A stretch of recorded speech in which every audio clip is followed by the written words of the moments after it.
Hey, my name is Alex, and I want to help you understand, believe, and apply the truths of God's love story today. In part 4 of my series on marriage, When a Man Loves a Woman, we're talking about the plans of this partnership called marriage. What does a healthy marriage look like? How do I get one? And how do I keep one? Let's answer those questions together. Stay right there.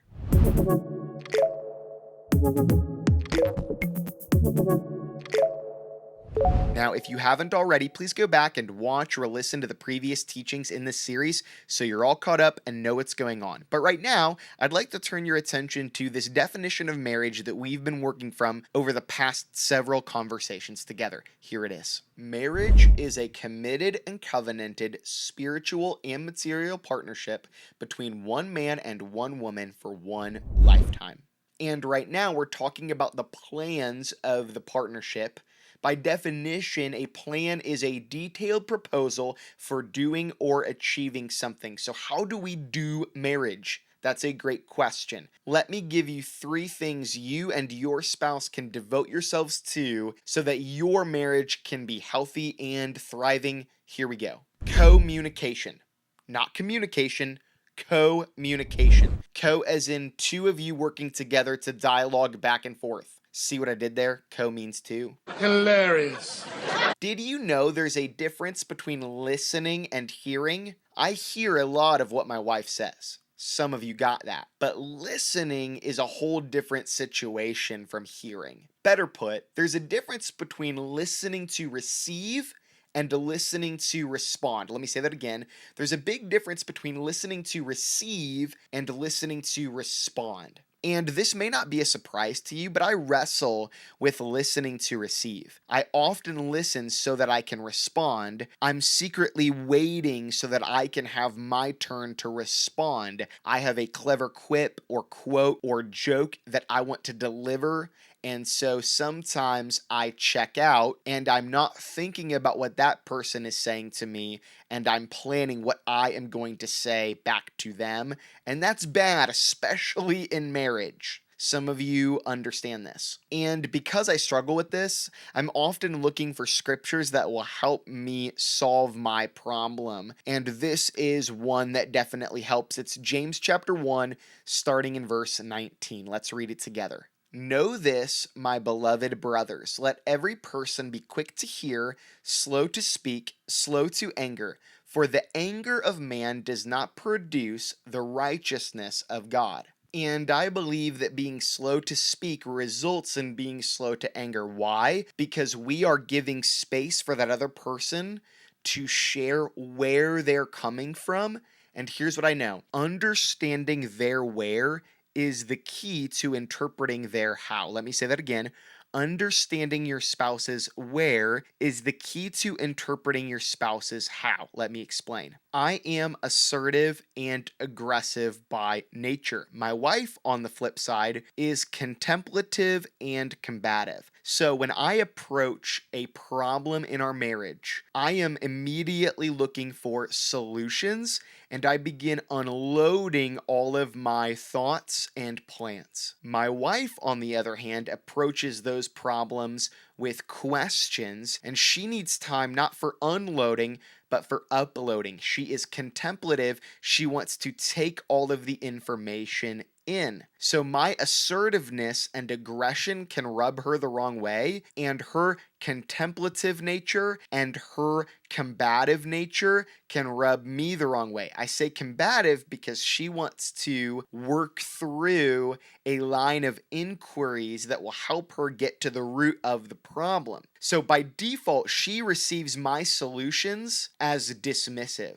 Hey, don't you care about how I'm feeling? Have you processed at all why I'm going through this? You moved right to action. I, by default, receive her questions and her pauses to upload the information and to think as being disrespectful to me? Don't you care that I'm trying to help you? Or distrust? You're misjudging my intentions. This is where 1 Peter 4:8 comes into play. Above all, keep loving one another earnestly, since love covers a multitude of sins. And in 1 Corinthians 13, it says that love believes all things. In other words, love believes the best in people. See, actually, my assertiveness and my aggression is my attention. I want this problem to stop, so I am unloading those solutions so that this pain can go away as quickly as possible. On the flip side, when my wife is contemplating what I'm saying and she is asking questions, that's her affection. She cares for me and wants to understand even more. So after seeking to understand, she can now interpret my solutions as my care for her instead of me being dismissive. And I can interpret her questions not as disrespect or distrust, but as concern for me. So talk about it. Try to understand the personality of your spouse. Take a test. There are many out there. Now let's turn our attention to Ephesians chapter 4 to talk about how we actually communicate truth to one another. Rather, speaking the truth in love, we are to grow up in every way into Him who is the head, into Christ. Remember, the very first purpose of marriage we unpacked together at the beginning of this series was sanctification. This process of becoming like Jesus, growing to be more like Him every day. But this cannot take place in marriage if we're not willing to speak the truth in love with the right motivation. Not to wound, not to win, but to work out our issues. Let me say that again. Not to wound, not to win, but to work out what we're going through. And our how matters here as well. In Proverbs, it says that a harsh word stirs up anger, but a gentle word turns away wrath. Now let's read verses 25 through 27 of that same chapter. They go like this. Therefore, having put away falsehood, let each one of you speak the truth with his neighbor. For we are members one of another. Be angry and do not sin. Do not let the sun go down on your anger, and to give no opportunity to the devil. So, very early on in our marriage, I took this passage seriously, and I told my wife, I really don't want to ever go to bed angry. I always want to work out these problems. And so, what would happen is because, again, I'm assertive and aggressive, I would want to deal with any problem right away. The problem is, I was not thinking about my wife, who's more contemplative and analytical in nature and needs time not to just unload, but to actually upload, to think through what we're talking about and to process the concerns that I have, the issues, and the feelings that are arising as a result of our disagreement. So I would unhealthily try to force a fight, and she would sometimes unhealthily run away, get in the car, go for a walk, run an errand because she couldn't deal with the problem. But both approaches were deeply rooted in the ways that we uniquely see the world and in the different ways that we were raised. So what is the solution? Here we see, don't let the sun go down on your anger and give no opportunity to the devil. We read this here. This is a command of Scripture. It says, be angry and do not sin, or as the NLT renders it, don't sin by letting anger control you. Space to upload provides grace to unload. Let me say that one more time. Space to upload provides grace to unload. Now, we don't always get this right, by the way. When we take that space to upload, to think through what's been said, then we have more grace when it's time to come back to the conversation and unload. And here's the really cool thing. We've never gone to bed angry, but we have gone to bed without solving all of our problems. We've set that space to upload. It's that cooling off period, but then we always promise to return to the conversation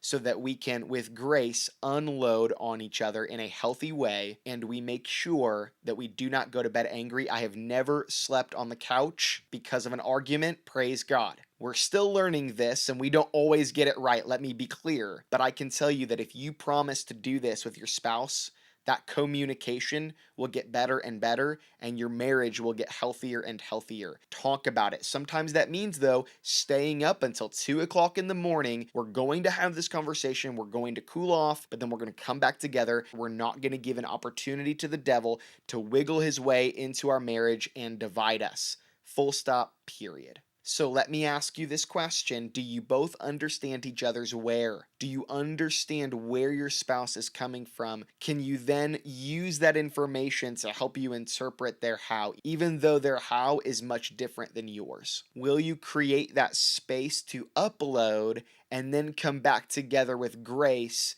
to unload? Don't go to bed angry. Secondly, copulation. Copulation. That's a scientific term for sex. I told you earlier in this series that we would talk more about sex, and now I'm delivering on that promise. So what is sex? Let's define it first and foremost. Sex is an ongoing, that's an important word, spiritual and material connection designed for sanctification, gratification, multiplication, and reflection. Now, those things are the purposes of marriage, and sex helps amplify or is directly tied to each of those aspects, believe it or not. But here's the deal. When I got married, I was bringing a struggle of pornography into that relationship. It was something I had wrestled with since I was young, and my wife, on the flip side, also brought her own secret struggle as well. Her struggle was a struggle of viewing sexuality in a healthy way because she grew up in a context where we don't think about sex, we don't talk about sex. Sex is bad until you're married, and then suddenly sex is good. Some of you probably can relate. So this created quite the problem because I was over-sexualized and she was, in many ways, under-sexualized. So we both had some deprogramming to do. Now I want to turn your attention with that in view to 1 Corinthians 7, 1 through 6. This passage will really help us understand the purpose of sex and the practice of sex in marriage. Here we go. Now concerning the matters about which you wrote, it is good for a man not to have sexual relations with a woman, but because of the temptation to sexual immorality, each man should have his own wife and each woman her own husband.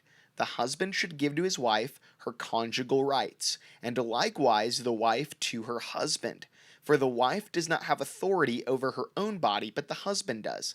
Likewise, the husband does not have authority over his own body, but the wife does. Do not deprive one another, except perhaps by agreement for a limited time, that you may devote yourselves to prayer, but then come together again, so that Satan may not tempt you because of your lack of self-control. First of all, here, Paul is addressing this anti-sex solution that the Corinthian church has drummed up. Hey, you know what? It's just not good for a man to have sex with a woman. But we know better. This does not work, and it's actually not God's design. God created sex as a beautiful thing that exists inside of this partnership called marriage. So he says instead, because of the temptation to sexual immorality, each man should have his own wife and each woman her own husband. But then I want you to notice this next part. He says the husband should give to his wife her conjugal rights. First and foremost, sex is an act of relinquishing. It's an act of relinquishing what you want in favor of what they need. Conjugal rights is a very crude term. It's not sexy. What's it mean? It means their gratification is your obligation. In other words, they are owed this gratification, and you are called to give it to them. This is an act of sacrifice. Remember 1 Corinthians 13, 4 through 5. Love is patient and kind. Love does not envy or boast. It is not arrogant or rude. It does not insist on its own way. It is not irritable or resentful. And I think it's interesting that here Paul tells the husbands first that their wife's gratification is their obligation. Then he inverts it. So here's a helpful rule of thumb. Don't let your mood be the motivator. It's not about you. It's not always about what you want. It's about blessing your spouse and giving them what they need and what they deserve. And sex is not only an act of relinquishing, it's also an act of revealing. It's an act of exposing yourself. Yes, of course, physically, but also emotionally, psychologically. Paul goes on to write this: For the wife does not have authority over her body. Likewise, the husband does not have authority over his body. There is a vulnerability that both spouses must agree to for sex to happen. Let's read Song of Solomon 7:6-10 together. This is a dialogue between a husband and his wife. He says, How beautiful you are, how pleasing, my love, how full of delights. You are slender like a palm tree, and your breasts are like its clusters of fruits. I said, I will climb the palm tree and take hold of its fruit. May your breasts be like grape clusters, and the fragrance of your breath like apples. Talk about getting vulnerable. He goes on, May your kisses be as exciting as the best wine. Then she responds, Yes, wine that goes down smoothly for my lover, flowing gently over lips and teeth. I am my lover's, and he claims me as his own. See, this requires us to let go of our insecurities. And if you think back to the very beginning of time in Genesis chapter 3, we read that body image issues are a direct result of the fall. That it was not until sin entered the world that Adam and Eve ever worried about their nudity. So here's what this means. You need to communicate before, during, and after you copulate. I'm serious. Make a list of do's and don'ts. Make a list of things to try. Practice makes perfect. Have those conversations. It will be weird. Share your fears. Talk about what you like and talk about what you don't like. That was good. That wasn't. Do a debrief. But let me tell you this. I love sex now more than I ever did in the first year of our marriage or the second year of our marriage. We learned together how to have sex, and I'd like to argue that we're pretty good at it now. But lastly, sex is actually an act of retaliating against the enemy. This is why Paul says, don't deprive one another. Don't weaponize sex, listen to me, against your spouse. Weaponize sex against Satan. He says, but then come together again so that Satan may not tempt you. Look at what it says in Proverbs 5:18-19. Let your wife be a fountain of blessing for you. Rejoice in the wife of your youth. She is a loving deer, a graceful doe. Let her breasts satisfy you always. May you always be captivated by her love. Sex will grow you together materially, emotionally, and spiritually. Be the fountain of blessing for one another. This is living your oneness. When you want to fight, have sex. Recently, my cousin got married, and my grandmother got up at her rehearsal dinner to give some advice on marriage because she's been married a very long time. And she said this, hey, fighting is inevitable in marriage, but the key is to argue naked. And there's something true about this. Makeup sex is a real thing. When you are struggling, when you are stressed, have sex. Get closer together and don't let the enemy tempt you or distract you. Be the fountain of blessing for your spouse. So let me ask you this question. Will you both commit to regularly relinquish, reveal, and retaliate? Schedule it if you have to. I know that's not very hot, but this is important. Make it a priority. So we've talked about communication and copulation, but now let's talk about your co-mission. Remember, I said that the primary purpose of marriage is to reflect Jesus and his love for the church. In other words, the gospel. So your co-mission is how your marriage uniquely reflects that good news. How does your specific partnership reflect the good news of God's love to those around you? A couple that modeled their understanding of co-mission really well was Aquila and Priscilla, friends of the church planter and apostle Paul. We read about them in Acts chapter 18. Let's do that together now. We're going to pick up the story in verse 1. Here we go. Then Paul left Athens and went to Corinth. There he became acquainted with a Jew named Aquila, born in Pontus, who had recently arrived from Italy with his wife Priscilla. They had left Italy when Claudius Caesar deported all Jews from Rome. Paul lived and worked with them, for they were tent makers just as he was. Later on, we read that they followed Paul on his missionary journey, and now we're going to pick up their story again in verses 24 through 26 of that same chapter, Acts 18. Here we go. Meanwhile, a Jew named Apollos, an eloquent speaker who knew the scriptures well, had arrived in Ephesus from Alexandria in Egypt. He had been taught the way of the Lord, and he taught others about Jesus with an enthusiastic spirit and with accuracy. However, he knew only about John's baptism. When Priscilla and Aquila heard him preaching boldly in the synagogue, they took him aside and explained the way of God even more accurately. Now, with that backdrop, let me read this out of Romans 16:3. This is towards the very end of Paul's letter to the church in Rome. He writes this: "Give my greetings to Priscilla and Aquila, my co-workers in the ministry of Christ Jesus." And then similarly in his letter to the Corinthian church, he says this: "The churches of Asia send you greetings. Aquila and Priscilla together with the church in their house send you hearty greetings in the Lord." So here's what we know about Aquila and Priscilla and what we can learn from them.